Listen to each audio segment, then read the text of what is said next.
ગામ કરકથલ આ બંધનો વિસ્તાર અને એની એરિગેશનની લાઈન 4 જગ્યાએ આ રીતે તૂટી ગઈ.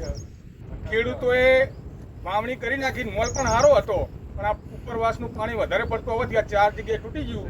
એના કારણે પૂરો સંપૂર્ણ જે મોલ ઉગેલો હતો એ નાશ પામી ગયો અને બહુ કપરી પરિસ્થિતિમાં ખેડૂતો હતા. કરકથલ ગામની અંદર લગભગ 4,000 વીઘા જેવી જમીન આ ધોવાણના કારણે બધું પાક નિષ્ફળ થઈ જવાના કારણે ખેડૂતો અત્યારે ભયંકર મુશ્કેલીમાં. સરકારશ્રીને એક વિનંતી કે આ તાત્કાલિકના ધોરણે આર્યું કામ કરી આપો.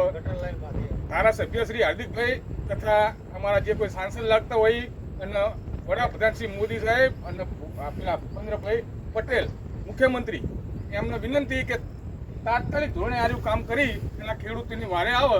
નકર આ વર્ષે 2-3 હજાર વીઘા જમીન અને ખેડૂતોને આત્મહત્યા કરવા સિવાય કોઈ વિકલ્પ રહેશે નહીં એવી પરિસ્થિતિ છે. બોલો.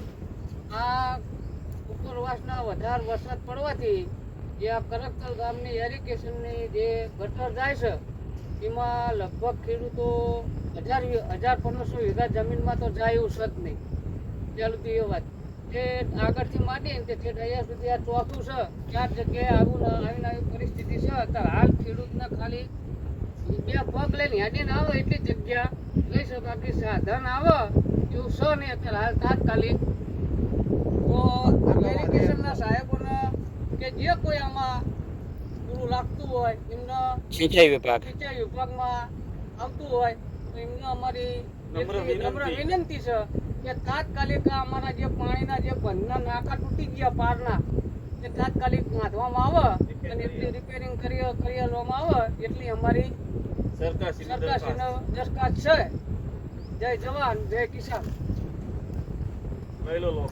લોકેશન લઈ લઈ એ બધું લઈ લો.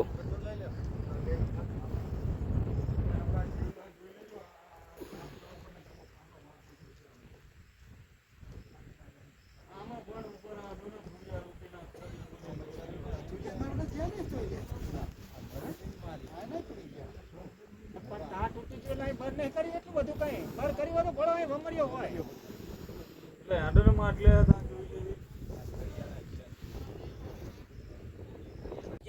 જે વધુ પડેલો વરસાદના કારણે કરકથલ ગામના જે બંધ હતો ત્યાંથી એરિગેશન ગટર બહારનું પાણી ઉપરવાસનું પાણી આવવાને કારણે ધોવાણ થઈ ગયેલ છે. બાજુના ખેતરો આશરે 1000 વીઘા જમીનને પણ ખૂબ જ નુકસાન થયેલ છે. ખેડૂતોના આગળ જવાનો રસ્તો જે હતો એ અહીંયાથી ટ્રેક્ટર લઈને આગળના ખેતરમાં જવાનો રસ્તો સદંતર તૂટી ગયેલ છે. ખેડૂતોને આગળ જવામાં હાલાકી પડી રહી છે. 10 ફૂટનો ખાડો પડી ગયો છે. અહીંયા આગળ ખાડો પડી ગયેલ છે. 10 ફૂટનો ખાડો ખેડૂતો ટ્રેક્ટર લઈને કે ક્યાંય સાધન લઈને જઈ શકે છે. આ રીતે 4 જગ્યાએ તૂટી ગયેલ છે. પાણી સતત હજુ પણ ત્યાં ચાલુ છે. અને તાત્કાલિક તાકીદે રિપેરિંગ કામ થાય તો ખેડૂતો પોતાના ખેતરમાં જઈ શકે એ માટે હાલ વાવણી કરવાનું એટલે હવે ફરીથી વાવણી કરવી પણ અમારે જવું કઈ રીતે, ખેતર કઈ રીતે જવું? આ 10 ફૂટનો ખાડો રોડ ઉપર પડી ગયો. બહારનું પાણી બધા પાક નિષ્ફળ જતો રહ્યો. પાક જ નિષ્ફળ થઈ ગયો. પાક જ નહીં રહ્યો એમ. બોલો હરિલાલ, ફરીથી વાવેતર કરું કઈ રીતે કરું?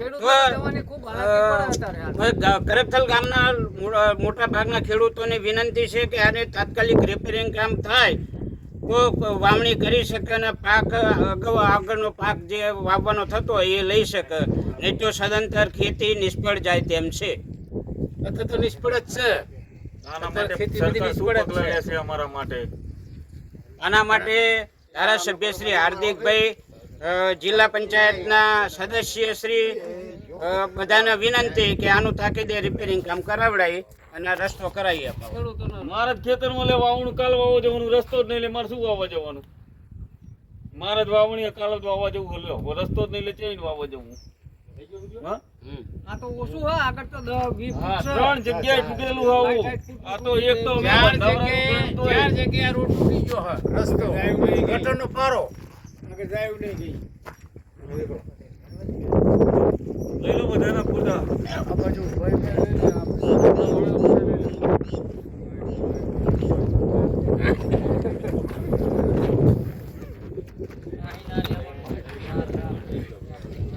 આગળ લેવું પડશે વિડીયો. હા લેવાનો તા પૂરી બંધાયો હજુ આપણે ઈ આપણે ખેડૂતે બંધાયો ઉપર રહીને બોલો હજુ કોઈ આવતો નહીં બંધ કરો. આ જાય.